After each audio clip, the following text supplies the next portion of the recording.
જીતો સંસ્થા દ્વારા Jain international trade organization, Jain સમાજની સૌથી મોટી સંસ્થા વિશ્વકક્ષાની, આ સંસ્થા દ્વારા ગત વર્ષે 9 એપ્રિલના દિવસથી નવકાર મહામંત્ર દિવસ તરીકે ઉજવવાનો નિર્ણય કરવામાં આવ્યો.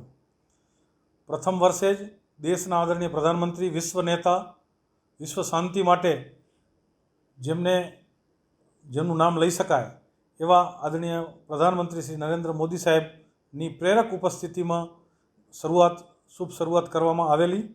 આ વર્ષે બીજા વર્ષના આ કાર્યક્રમની અંદર દેશના આદરણીય ગૃહમંત્રી શ્રી ગુજરાતના સપૂત અમિતભાઈ શાહ સાહેબની પ્રેરક ઉપસ્થિતિ રહી હતી. આજે આ કાર્યક્રમ વિશ્વના 100 કરતાં વધુ દેશોની અંદર, દેશના 100 કરતાં વધુ સ્થાનો ઉપર અનુષ્ઠાનો સાથે અને 600 કરતાં વધુ સ્થાનો ઉપર 6000 કરતાં વધુ સ્થાનો ઉપર ઉપાશ્રય, દેરાસર, અલગ અલગ સ્થાનો ઉપર આ કાર્યક્રમનું આયોજન થયું છે. ઘણી બધી સ્કૂલોની અંદર, નાના ગ્રામ્ય વિસ્તારોની અંદર, સ્થાનક ઉપાશ્રયની અંદર આ પ્રકારનું વિશ્વ નવકાર મહામંત્ર દિવસની સામૂહિક ઉજવણી થઈ છે. નવકાર મહામંત્ર એક એવો મહામંત્ર છે, નમો અરિહંતાણમ, નમો સિદ્ધાણમ, નમો આયર્યાણમ, નમો ઉવજ્જાયાણમ, નમો લોએ સવ્વ સાહુણમ. કોઈ વ્યક્તિની પૂજા નથી. જે નમસ્કાર છે એ તમામ ગુણવાચક, જેના આ પ્રકારના ગુણ છે એવા ઉચ્ચ આત્માઓને નમસ્કાર કરવાના છે.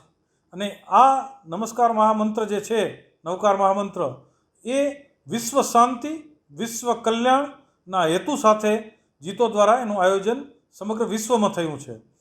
જિલ્લાના પાટનગર ભુજ ખાતે ટાઉન હોલમાં જૈન સમાજના તમામ સંપ્રદાયના પ્રમુખો, તમામ સંપ્રદાયના નાગરિકો અને તમામ જૈન સમાજના આગેવાનોની ઉપસ્થિતિમાં આ કાર્યક્રમ, સામૂહિક જાપનો કાર્યક્રમ ખૂબ ભાવનાત્મક રીતે સાધુ સંતોના આશીર્વાદથી, અને સાથે સાથે આજે એક એવો પ્રસંગ હતો કે ભુજ શહેરના 7 જેટલા મુમુક્ષુ જેઓ દીક્ષા લેવાના છે, તેઓની પણ ઉપસ્થિતિ, એમનું પણ સન્માન, એ પ્રકારનો આજે જે કાર્યક્રમ છે એ ખૂબ ભાવનાત્મક રીતે કાર્યક્રમ સંપન્ન થયો.